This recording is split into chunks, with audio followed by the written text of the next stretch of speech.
Tout d'abord, merci beaucoup aux organisateurs et organisatrices de m'avoir proposé d'intervenir. Voilà, je vais vous présenter une enquête. Alors, qui s'inscrit en fait dans un projet plus large. Donc, oui, juste pour me présenter, voilà, moi je m'appelle donc Camille Boubal et je suis sociologue, chargée de recherche à l'ENCIS à Lyon. Et j'ai rejoint ce projet il y a 1 an. Et je ne travaillais pas avant sur la mucoviscidose. Donc, voilà, je vais vous présenter des résultats. Voilà, c'est-à-dire que là, je suis dans la fin de l'analyse des données. Mais voilà, là, il y a un travail de rédaction qui est en cours. Et donc, voilà, c'est des résultats. Donc, voilà, en plus, dans la salle, il y a des gens que j'ai rencontrés en entretien. Donc, j'espère que je rendrai justice aux personnes que j'ai pu rencontrer. Voilà, donc le projet Horizons, en fait, c'est effectivement un gros projet qui intègre, d'ailleurs aussi qui sont dans la salle, représentés dans la salle, des membres des Hospices civils de Lyon, donc des HCL, du CRCM pédiatrique et du CRCM adulte, et aussi en fait d'une équipe de santé publique, avec l'idée justement donc le projet s'appelle Co-construire et évaluer la faisabilité d'une nouvelle organisation, donc des CRCM, à l'ère de la trithérapie. Trithérapie. Et donc, en fait, c'est une approche participative qui intègre effectivement aussi des patients. Vaincre la mucoviscidose est aussi représentée. Et l'idée, justement, c'est d'essayer de construire collectivement, de penser collectivement le futur des CRCM. Donc moi, mon objectif, c'est juste de faire un peu de rendre compte aussi de comment ça fonctionne, les CRCM, aujourd'hui, sachant qu'en fait, en sociologie, même en sciences politiques, il y a assez peu de travaux sur les CRCM. Il y a plutôt des travaux sur les patients, l'expérience des patients, des travaux un peu historiques aussi sur la prise en charge de la mucoviscidose en France, mais il y a tout un intérêt en tout cas à documenter aussi ce qui se passe dans les CRCM et du côté des professionnels. Donc moi je suis arrivée il y a 1 an avec l'objectif de moi porter le volet sociologique plutôt qualitatif. On nous attend souvent sur ça, d'ailleurs, et justement avec l'idée d'appréhender les changements organisationnels et professionnels depuis l'arrivée du CAF Trio. Et alors en fait, ça c'est une approche qui est vraiment importante, c'est-à-dire que si on veut réfléchir à une meilleure prise en charge des patients, il faut absolument tenir compte du travail des soignants et de l'organisation de la prise en charge, parce que c'est ça qui détermine l'expérience sociale de la maladie. Donc en fait, effectivement, d'où l'importance de réaliser aussi des entretiens et du terrain auprès des professionnels. Donc c'est une démarche qui est donc qualitative. Donc je suis allée, pas dans 6 CRCM, dans 5 à vrai dire. Donc sur 1 an, en fait, ça a été donc une enquête qualitative essentiellement avec des entretiens. Donc il y a eu 85 entretiens ou 86 réalisés, sachant que j'ai été aidée sur 10 entretiens par une interne en santé publique, Monia Mehala, qui est dans un CRCM. Et donc l'idée, c'était à la fois, donc il y a eu des entretiens exploratoires, et après l'idée, c'était de creuser au sein de différents CRCM, pédiatriques, adultes, mixtes, comment ça fonctionnait. Donc l'idée, c'était vraiment en fait d'avoir une approche vraiment localisée. Et donc moi, j'allais dans des CRCM et j'essayais de rencontrer l'ensemble des professionnels qui travaillent pour voir aussi comment les interactions entre les professionnels, pour comprendre vraiment à la fois lier cette dimension travail et organisation. Donc des entretiens avec des professionnels de santé, mais aussi des patients. Alors les patients, je le présenterai plus tard. En fait, là, justement, l'idée, comme en plus on avait une présentation sur les patients, mais voilà, il y aura un deuxième volet qui porte aussi sur les patients, parce que j'ai rencontré aussi des patients. Et j'ai aussi pu mener des observations quand j'étais justement dans les CRCM, de réunions pluriprofessionnelles, de consultations, et aussi de la vie d'un CRCM. Alors, ce qui est intéressant, en fait, en tout cas, ce qui est intéressant, c'est effectivement quand on arrive, on voit en fait un paradoxe quand même quand je suis arrivée sur ce sujet, c'est est-ce que finalement c'est la fin de la maladie et des CRCM, l'arrivée de ce traitement. Et en fait, on voit qu'effectivement, ce qui s'est passé, c'est que cette promesse thérapeutique, finalement, elle va provoquer une crise organisationnelle. Alors, crise organisationnelle, je m'appuie sur un ouvrage de collègues de Sciences Po qui, justement, qui l'ont d'ailleurs mobilisé à l'occasion du Covid-19, alors ce qui marche très très bien, parce qu'en plus, le KF3 est arrivé pendant le Covid, donc il y a eu un peu 2 crises à gérer en même temps, que les professionnels ont eu à gérer. Et donc, en fait, une crise, c'est quoi? Pour reprendre les termes d'Olivier Boras, c'est une mise à l'épreuve d'un ordre existant. Et donc, elle a 3 propriétés. C'est à la fois une perte de sens, une désectorialisation, ça j'y reviendrai plus tard, justement, sur la nature du problème et le rôle des organisations ne sont plus établis et font l'objet de négociations, mais aussi du caractère complexe, urgent et dynamique. Donc on voit qu'il y a quand même un paradoxe entre effectivement, et comme vous le disiez dans la première présentation, voilà, une euphorie aussi, une euphorie des patients, mais aussi une euphorie des professionnels de santé. Et en même temps, qu'est-ce qu'on va devenir? Enfin, je caricature volontairement, mais voilà. Donc ma présentation, elle va s'établir en 2 temps. Je vais déjà revenir sur ce que j'appelle ce que j'appelle des reconfigurations professionnelles. Donc je ne vais pas parler de tous les professionnels ici, vu le temps, etc. Donc j'ai choisi de cibler plusieurs professionnels parce qu'en fait, l'arrivée du CAF-TRIE ne modifie pas à la fois l'identité et le travail de tous les professionnels. Par exemple, les psychologues, ça ne redéfinit pas leur identité professionnelle, ce traitement, ni les diététiciennes, enfin féminins parce que c'est essentiellement des femmes. C'est-à-dire qu'effectivement, la prise en charge est différente, mais ça ne remet pas en cause leur travail. En revanche, on identifie plusieurs types de professionnels. J'ai ciblé les kinés, les médecins et les infirmières coordinatrices qui ont été directement impactés par l'arrivée du CAF-TRIO. Et ensuite, je parlerai des modifications, enfin des nouvelles problématiques qui émergent à l'aune du CAF-TRIO. Alors sur les recompositions professionnelles, en arrivant sur ce terrain, une des premières choses qu'on m'a dit, c'est déjà, en fait, la kiné, c'était un peu la grosse question, c'est qu'est-ce que devient la kinésithérapie respiratoire ? Et en menant des entretiens avec les kinés, effectivement, tout d'abord, ça a été, dans un premier temps, une remise en cause de leur identité professionnelle. Parce que les kinés, dans un CRCM, ils ont une place assez importante, à la fois dans leur relation avec les médecins. On pourrait parler même de co-prescription aussi, des soins, une prise en compte de leur jugement clinique. Et donc, voilà, qui ont une place assez importante dans les CRCM en termes de soins. Donc, du coup, effectivement, face à des patients qui ont très vite diminué, voire arrêté leur traitement, leurs exercices de kiné, est-ce qu'on a encore une utilité, etc. Et donc, on me dit, voilà, plusieurs kinésithérapeutes sont partis des CRCM. De fait, moi, j'en ai rencontré qu'une seule qui est partie d'un CRCM, ce qui permet de montrer en fait quelles sont les conditions aussi sociales de maintien dans un poste, quand bien même on voit bien qu'on va être amené à faire évoluer ces pratiques.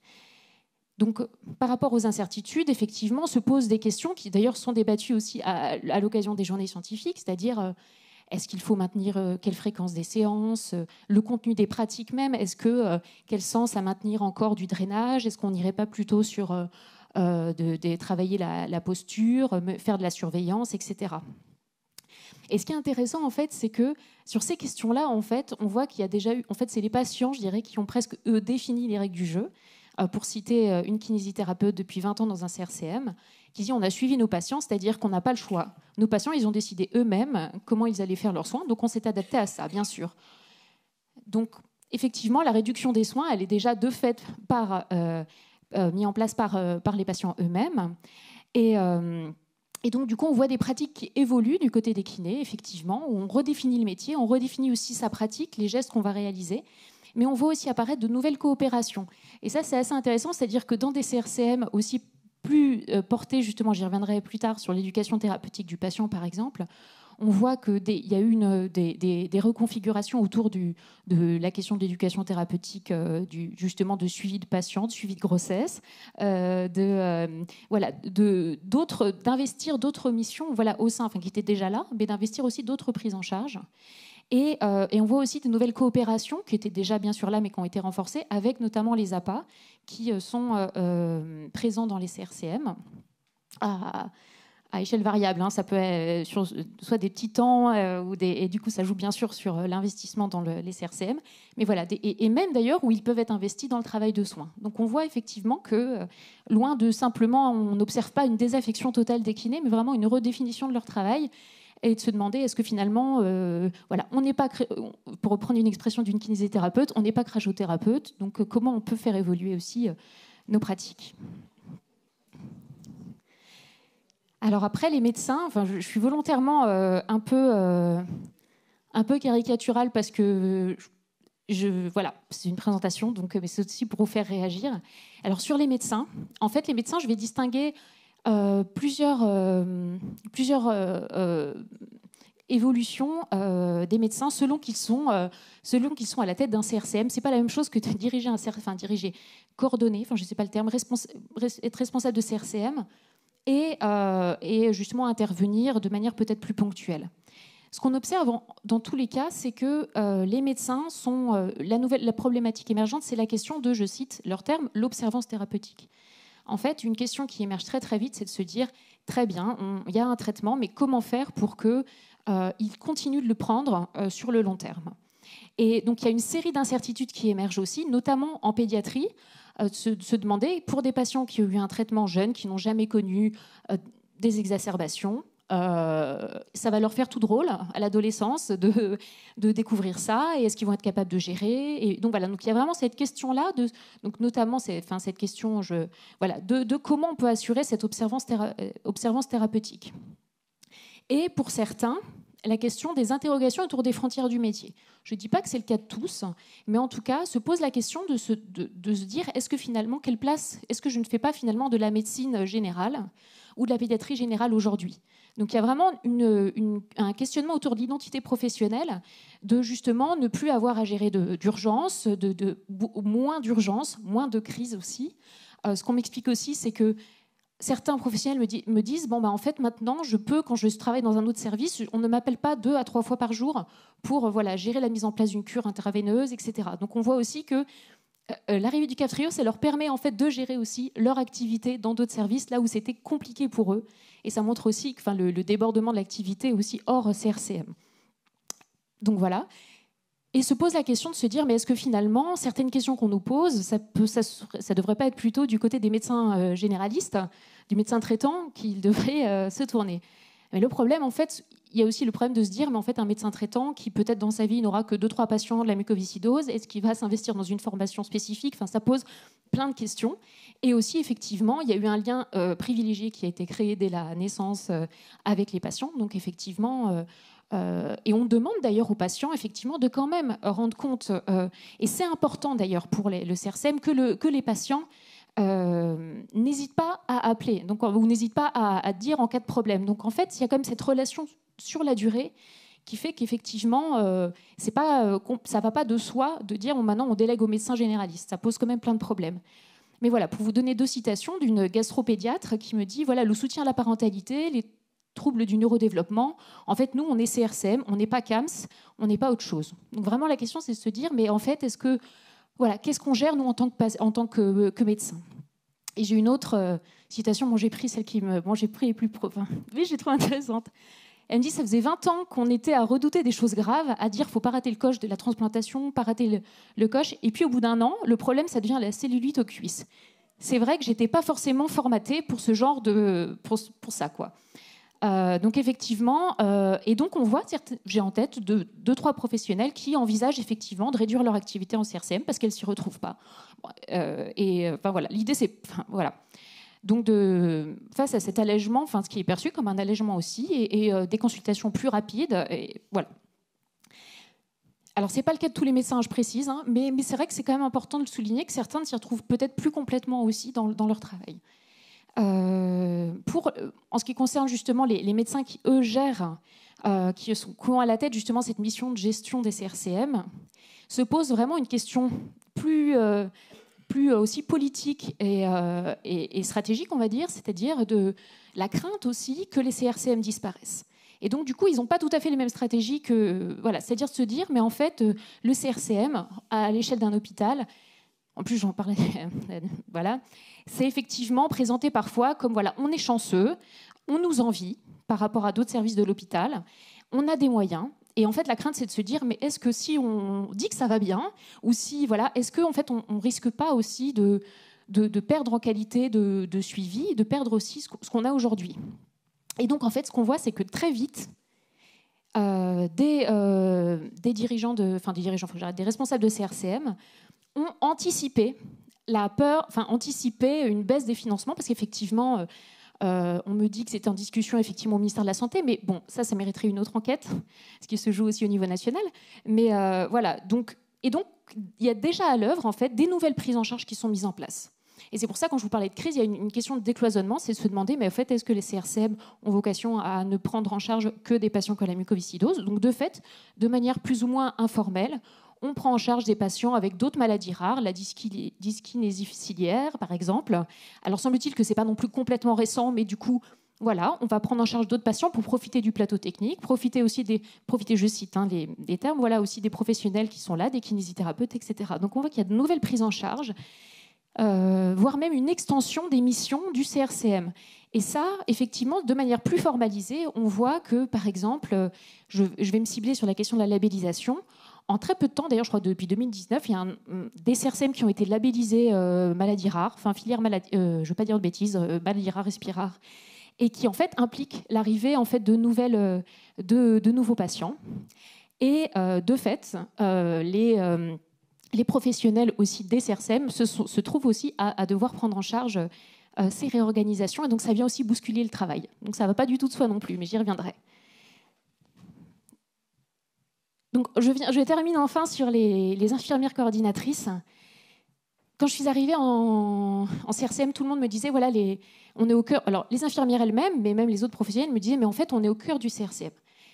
Et alors moi, je me suis dit, mais qu'est-ce que ça veut dire être au cœur? Et effectivement, ce qui est assez significatif, c'est que les infirmières coordinatrices, c'est pratiquement les seules du CRCM qui sont, je ne vous apprends rien, souvent à 100%, enfin qui ont un temps plein au CRCM et qui sont présentes tout le temps au CRCM. Et en fait, ça a des implications très très concrètes sur leur travail. C'est-à-dire qu'en fait, elles ont un faisceau de tâches qui sont plus ou moins formalisées, plus ou moins visibles, et qui du coup, voilà, et qui peut poser, je trouve, des problèmes, et qui ont été en fait aussi confrontés à l'arrivée du CAF-TRIO de manière très directe. C'est-à-dire qu'effectivement, sur l'infirmière coordinatrice, effectivement, on attend et on pense spontanément aux soins techniques qu'elles peuvent réaliser, à la question de la programmation, organiser les soins, organiser le suivi à domicile. Mais donc, du coup, le CAF-TRIO arrive, on se dit, il y a moins de cures intraveineuses. Donc, finalement, il y a une perte d'activité. Elles n'ont plus le lien avec la ville, avec les kinés libéraux, les infirmières, les prestataires de services. Donc, finalement, elles auraient moins de travail. En fait, pas du tout. C'est aussi parce qu'il y a plein de missions souterraines. J'ai des expressions magnifiques des infirmières, des missions sous-marines qu'elles réalisent, en fait, mais c'est lié aussi au fait que donc le fait d'être présentes aussi, elles doivent répondre en permanence aux demandes des uns et des autres. Alors des uns et des autres, c'est à la fois leurs collègues de CRCM, mais aussi les patients, parce qu'effectivement, en dehors des venues de tous les 3 mois des patients, etc., il est attendu d'elles qu'elles répondent au téléphone, aux mails, etc. Donc leur activité, elle se définit aussi par des interruptions permanentes. Par le téléphone, le mail, et des demandes qu'elles doivent prendre en compte et faire remonter aussi aux médecins. Elle s'assure aussi d'une série de tâches invisibles d'accueil du patient. Qu'est-ce que ça veut dire l'accueil du patient? C'est voilà, un petit enfant qui va pleurer, du coup le rassurer, lui apporter des jeux, proposer aux parents. Enfin voilà, il y a plein de manières et qui contribuent aussi à faire en sorte que les patients aussi ne soient pas trop stressés, que les consultations se passent bien. Ça passe aussi par ça. Donc tout un travail relationnel qu'elles font auprès des patients et aussi auprès je cite les médecins, mais il n'y a pas que. Par exemple, le médecin, pour l'appeler pour qu'il vienne en consultation, pour faire gagner du temps, je pourrais développer. Voilà. Donc, en fait, elle répond. Donc ça, le CAF-TRIO, je trouve que c'est en tout cas un des résultats importants de l'enquête, c'est de dire que ça permet aussi de rendre visibles ces tâches, en tout cas, ces activités qui sont réalisées. Et donc j'ai une citation d'une infirmière qui me dit « On est un peu le centre et ça gravite autour. Les gens, enfin, ils le disent, le font sentir parce que dès qu'il y a un truc qui ne va pas, on va demander à Brigitte. » C'est pas Brigitte, mais on va demander à Brigitte, et même le médecin, il faut demander à Brigitte. Donc effectivement, elle dit on est des post-it ambulants parce qu'effectivement, elles ont une connaissance très très fine et moi je trouve impressionnante des patients. C'est-à-dire quand une jeune femme arrive, j'ai le souvenir d'une jeune femme qui arrive enceinte, ah oui, mais elle a 4 étages à monter dans son appartement, c'est quand même fatigant, elle a un enfant, enfin il y a toutes ces conditions de vie qui sont en fait déjà des connaissances complètement intégrées sur chacun des patients, mais qui permettent en fait une prise en charge. Et donc effectivement, en plus de ça, donc il y a de nouvelles tâches qui sont arrivées dans le cadre du CAF-TRIO, déjà pour rendre possible l'accès au traitement et organiser la surveillance. Et en fait, effectivement, il y a eu tout un travail qui a été réalisé dans l'urgence avec l'idée aussi, sorte de devoir moral de donner aux patients le plus vite le traitement, dans des conditions justement pas toujours évidentes parce qu'il y a eu des ATU, des accès compassionnels, il y a eu plein de... Donc tout ce travail-là, administratif, aussi définition d'identification des patients a aussi été pris en charge par elle. Et ce travail de surveillance qui a été très très lourd. Aussi, des examens supplémentaires qui ont été demandés suite à... Voilà. Et donc ça fait partie aussi des missions qu'elles ont eu à gérer. Et donc, dans ces conditions, c'est le seul cas... 2h06, super. C'est le seul cas où toutes les professionnels que j'ai rencontrés évoquent des problèmes d'épuisement au travail, d'épuisement professionnel. Toutes. Donc elles évoquent spontanément du stress, du burn-out, etc. Il y a eu des départs, des congés thérapeutiques, etc. Donc on voit qu'il y a effectivement des solutions qui ont pu être trouvées avec l'arrivée d'une aide-soignante, d'une auxiliaire puéricultrice. Mais voilà, en tout cas, et donc ça c'est quand même paradoxal quand on imaginait au départ que voilà, elles auraient moins de travail, pas du tout. Donc voilà. Donc, on pourra en discuter. Je reprends mon souffle. Sur les nouvelles problématiques, alors il y en aurait plein. J'en ai identifié celles qui m'ont paru majeures dans les entretiens, et il y en a encore que je ne vais pas évoquer ici, mais que je suis en train de rédiger un rapport, et du coup, ça sera beaucoup plus développé. Parmi les nouvelles problématiques, c'est effectivement, et pour faire complètement écho à ce que vous avez entendu en première partie, c'est la question des effets secondaires. Des effets secondaires aux effets psychologiques. Effectivement, il y a eu en fait plusieurs temps du CAF-TRIO. Il y a le premier temps effectivement où il y a eu une urgence à donner ce traitement, à avoir effectivement des effets positifs, etc. Et en fait, progressivement, on se rend compte, et du coup, les médecins notamment, mais pas que, reviennent en fait sur la prescription. Faut-il en fait continuer de le prescrire pour les plus jeunes, etc. Donc on voit aussi que, et ça c'est un prisme aussi où effectivement l'idée de donner le traitement, ça a été difficile de remettre en cause ça. De dire en fait est-ce qu'on donne le CAF-TRIO, et quand des patients pouvaient remettre en cause le fait de mais est-ce que j'en ai vraiment besoin, il pouvait y avoir des situations aussi de culpabilisation des patients, vous voulez pas le meilleur, enfin, voilà. Donc en fait il y a une sorte de prisme à vouloir donner ce traitement, et là on y revient progressivement parce qu'effectivement on voit arriver un certain nombre d'effets secondaires, parmi lesquels les effets psychologiques. Et alors j'ai trouvé ça très drôle hier lors de la présentation en plénière, où justement je ne sais pas si elle était médecin, une jeune femme présentait justement l'état de l'art de la psychologie, où finalement ça reste un peu un impensé en fait de se demander mais en fait finalement CAF-TRIO, est-ce que depuis le CAF-TRIO nos patients ont des problèmes de santé mentale? Mais en fait personne est vraiment capable de le dire. Et en tout cas, ce que j'observe, c'est que dans tous les cas, il y a vraiment une incertitude très très claire sur les effets du traitement.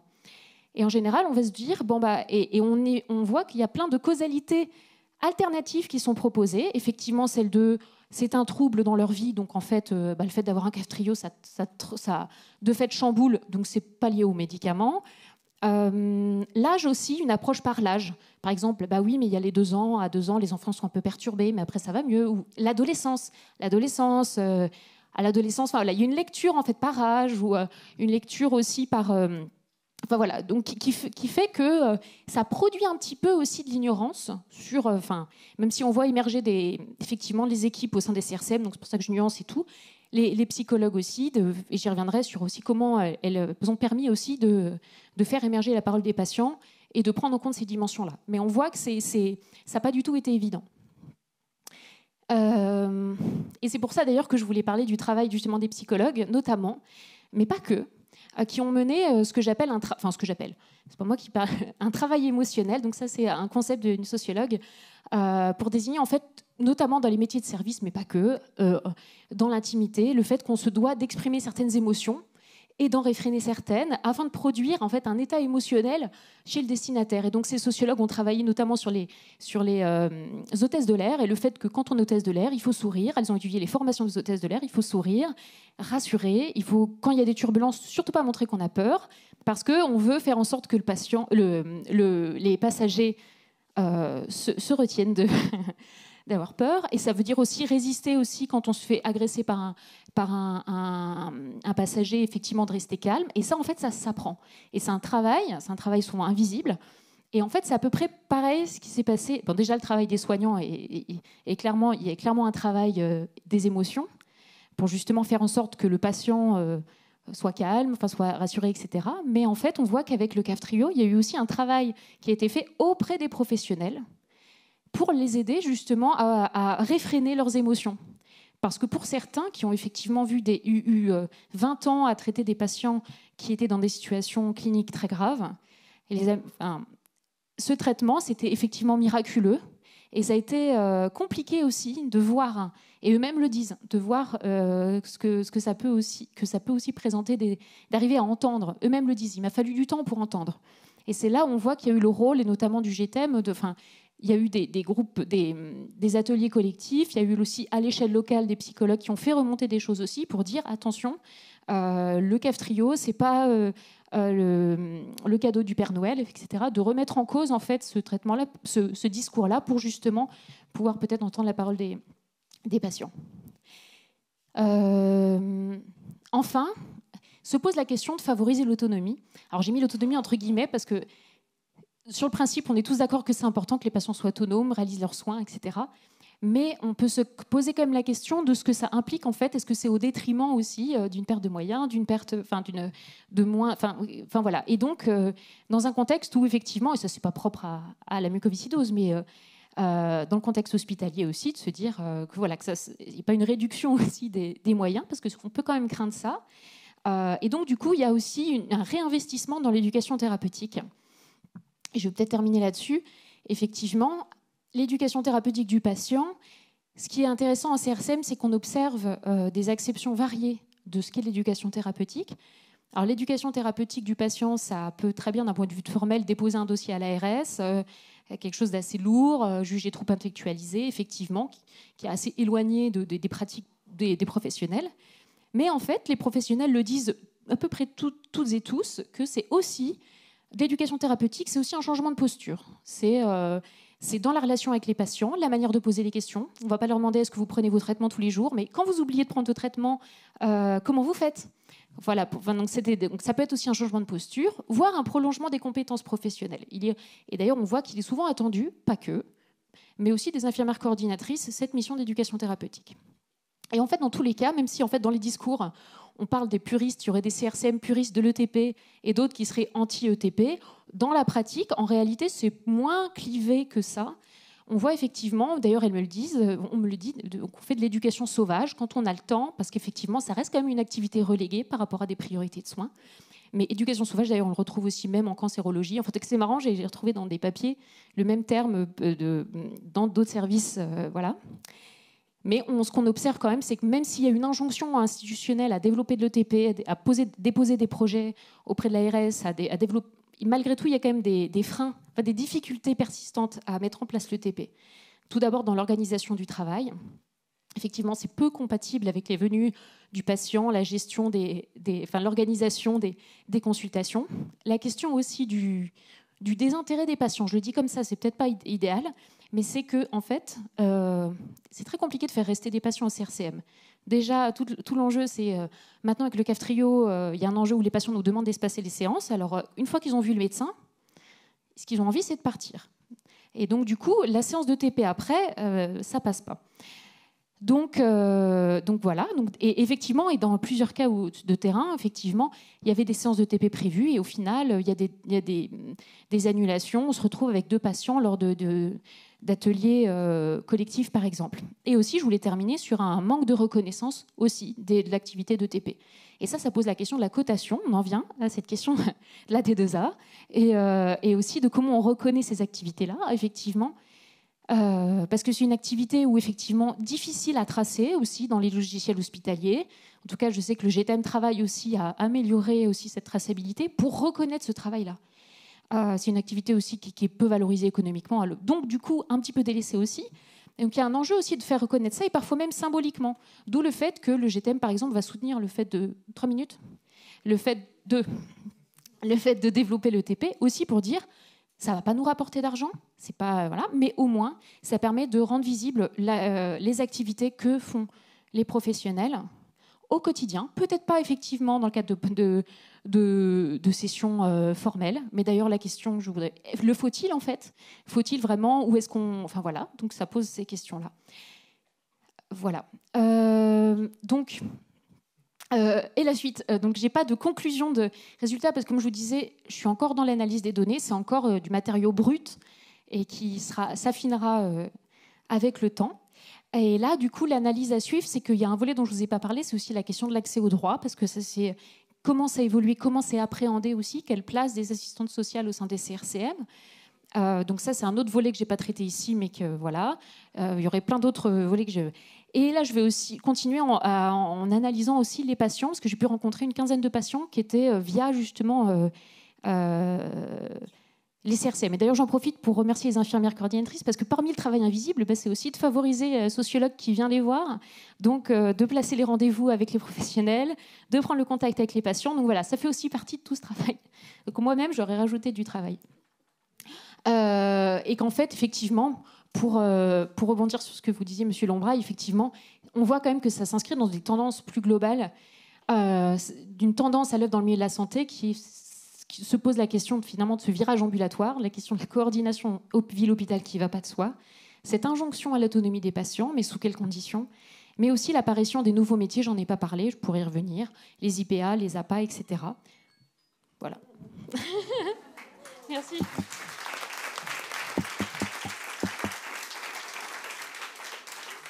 Merci. Merci beaucoup. On va passer aux questions.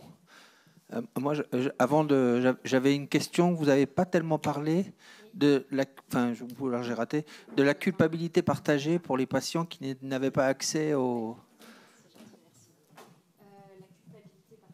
Je sais pas. J'utilise ce mot parce que je pensais à ça. Je me dis. Oui. Et c'est vrai. D'ailleurs, je pense d'ailleurs à une patiente qui me dit j'ai fait le deuil du Kaftrio, mais pas mon médecin. Pas encore. Donc effectivement, il y a cette volonté d'espérer que ça marche, de faire en sorte que ça marche aussi. La peur aussi, parfois aussi, que pour les patients qui sont en accès compassionnel, qu'ils puissent malgré tout continuer d'avoir le traitement, même s'ils n'ont pas, alors je ne veux pas dire de bêtises, le test des examens qui sont nécessaires à la reconduction, mais voilà, de se dire, est-ce qu'il va bien pouvoir quand même continuer à le prendre, mais vous avez raison. Oui, bien sûr. Ouais.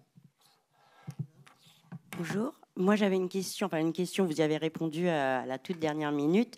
Je suis Stéphanie Grevalet, je suis assistante sociale. Et je trouve dommage qu'on n'ait pas parlé assez du travail de l'assistante sociale au CRCM. Oui. On a parlé de la psychologue, on a parlé de... Voilà, l'assistante sociale a beaucoup de travail, surtout avec l'arrivée du Kaftrio, qui implique que les patients ont des gros problèmes dans le renouvellement de leurs droits. On fait beaucoup de recours, donc on travaille beaucoup avec les différentes institutions et avec les médecins, et c'est un vrai boulot aussi. Voilà. Écoutez, je pense qu'il aurait fallu en parler un peu plus des assistantes sociales. Non, mais bien sûr. Mais de toute façon, ça a sa place, et effectivement, mais du coup, mais comme vous avez raison, mais en tout cas, du coup, je pense que c'est l'occasion qu'on échange. J'ai rencontré effectivement que 3 assistantes sociales, et ce que j'observe effectivement, c'est qu'elles ont des temps variables, qu'il y a un turnover important, et qui fait que c'est pas toujours simple pour elles, en tout cas d'avoir et que finalement les demandes qui leur sont adressées sont filtrées par les autres professionnels, comme elles ne sont pas nécessairement tous les jours au CRCM. Et donc, en fait, effectivement, il y a la question du recours, du non-recours. Est-ce que finalement les demandes des patients nous sont vraiment transmises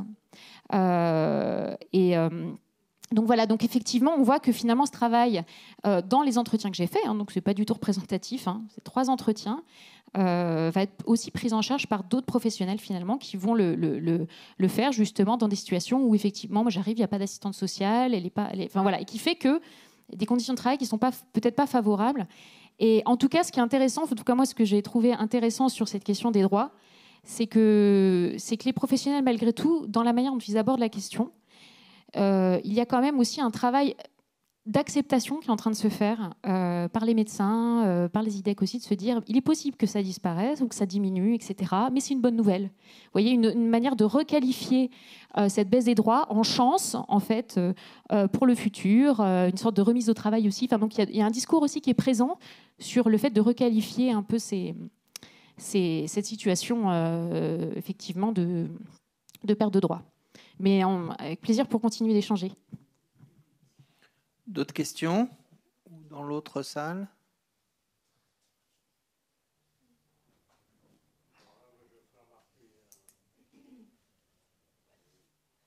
Bon, oui, que j'ai entendu 2 fois travail social.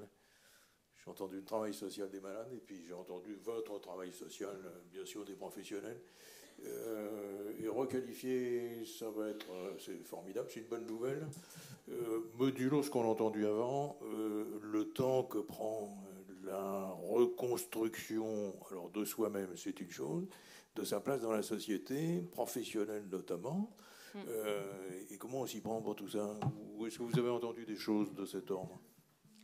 Alors c'est vrai que moi, comme j'étais, sur ces reconfigurations professionnelles, c'est vrai que je suis pas la plus. Oui, je vais m'asseoir alors. Non, mais c'est vrai que je suis en savoir chaud.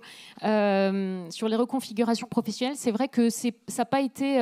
Disons que je commence à l'aborder via les entretiens avec les patients que je suis en train d'analyser. Donc c'est encore un petit peu tôt pour vraiment vous apporter des résultats vraiment. Mais en tout cas, moi, pour les patients que j'ai rencontrés, alors c'était des parents de patients, des parents. En fait, il y avait l'idée déjà à la fois rencontrer des parents, donc du coup, avec pas ces questions-là, justement, et des adultes. Mais effectivement, c'est pas le CAF Trio qui va transformer, effectivement, qui va reconfigurer.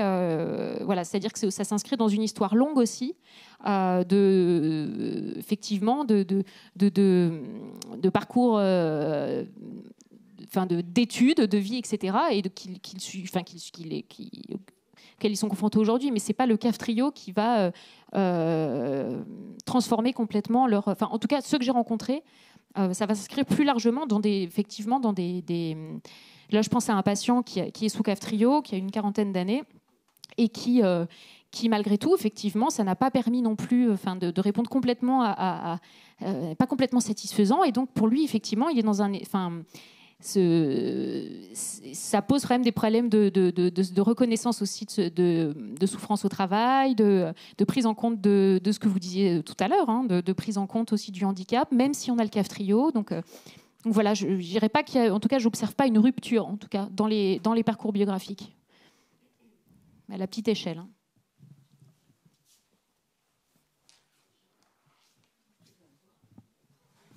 Je ne sais pas si ça marche. Oui. Alors, merci beaucoup pour cette présentation.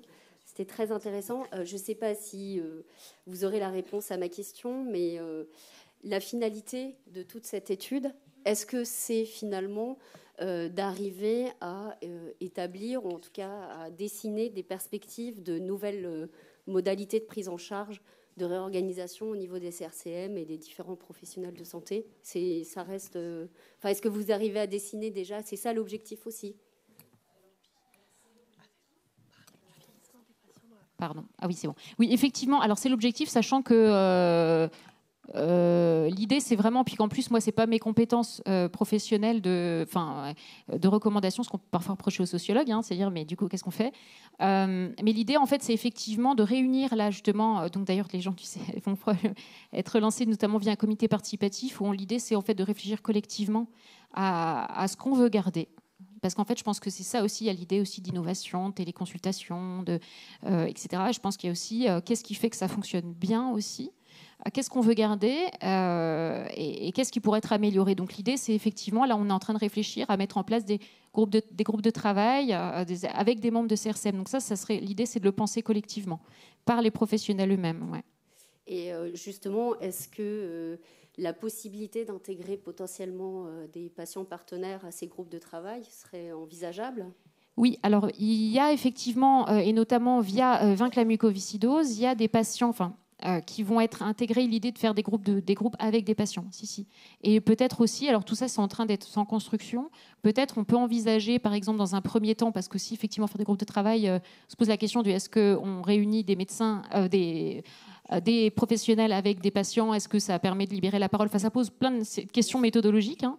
Mais du coup, on peut imaginer effectivement faire des premiers groupes de travail et après réunir, mettre en discussion aussi. Mais si, les patients, il y aura des ateliers collectifs avec eux, oui. Oui, parce que finalement, les patients, ils redeviennent acteurs de leur maladie, là où finalement, ils subissaient plus quelque chose qu'on leur imposait. Et juste, je finirai par la requalification pour les droits sociaux. Alors moi, je suis patiente, hein, mais encore une fois, comme il a été dit dans l'étude précédente, on n'est pas guéri, donc on ne sait pas, en fait, dans quelques années, comment tout ça va évoluer. Je veux dire, c'est important de continuer à se battre pour avoir des droits potentiellement futurs. Merci.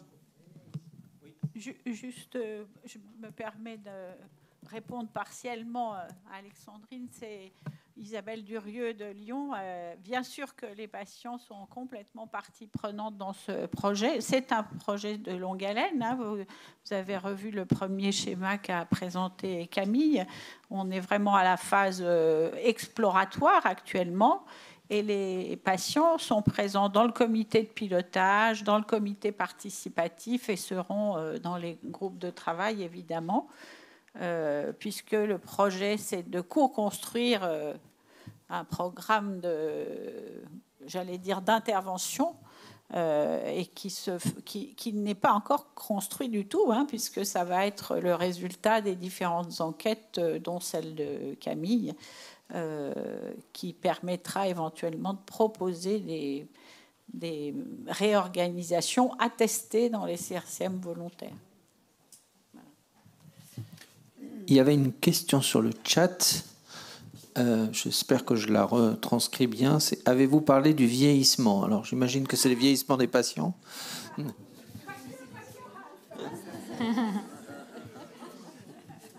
Oui, sur la question du vieillissement, en fait, ça va plutôt être des projections sur comment on va prendre en compte ce vieillissement-là. Mais disons qu'à 4 ans du CAF-TRIO, ils n'ont pas beaucoup vieilli non plus, mais 4 ans, 5 ans bientôt. 5, oui. Mais donc effectivement, ça c'est des problématiques. Ça fait partie des problématiques effectivement du vieillissement, finalement de patients qui vont être confrontés à des maladies chroniques plus habituelles aussi. Et ça, donc là, pour le coup, c'est plutôt des interrogations des professionnels. Mais savoir comment on peut le gérer, il n'y a pas vraiment de réponse pour l'instant. Voilà.